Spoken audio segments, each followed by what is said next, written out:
People's first interest in the river was thinking of it as a source of food, secondly as a source of power, to run their grist mills and their fulling mills and their sawmills. It wasn't for 100 years or more that they realized that they were preventing a lot of fish from getting where they needed to go in order to have more fish. If you think of a river like an artery, the fish are a lot like blood cells that carry the nutrients up and down the river. When mussels are larvae, they actually hook on to the gills of fish, and so they take a ride, and that's how they're able to disperse themselves. So we are connected to everything. They're connected to each other as species. We're connected to the river as humans. There are a lot of towns like Whitefield that have old dams like this that were built a couple hundred years ago, and a lot of them are degrading. The partners really hosted a variety of meetings with the town, and we went in with no preconceived notion. We had the goal of creating Fish Passage.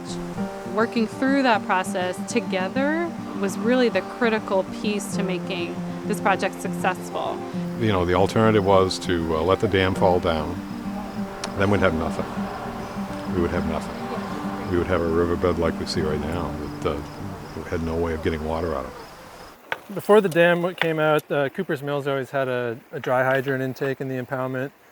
So we designed in 2 pools to make sure they'd always have one here. We also have a beautiful public space that preserves the history. There was that connection to the past, and they listened to the people in the village. Yep. I used to walk down to the bottom of the hill here and look down into a pool where all the alewives had come all the way up from the ocean, and they were just massed there because they couldn't go any further. You know, there was no question there was lots of tension about the change, and yet when we finally compromised and found a solution that'll allow fish to go upriver at least 90% of the days when they want to move. Not only that, but there's a swimming hole here. So we have preserved that for the kids, and for the adults too, for that matter.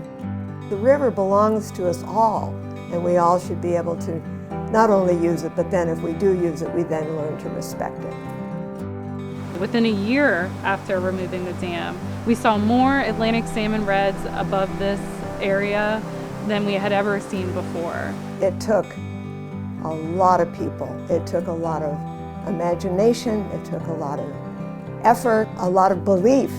I think it's a work of a lifetime to be proud of.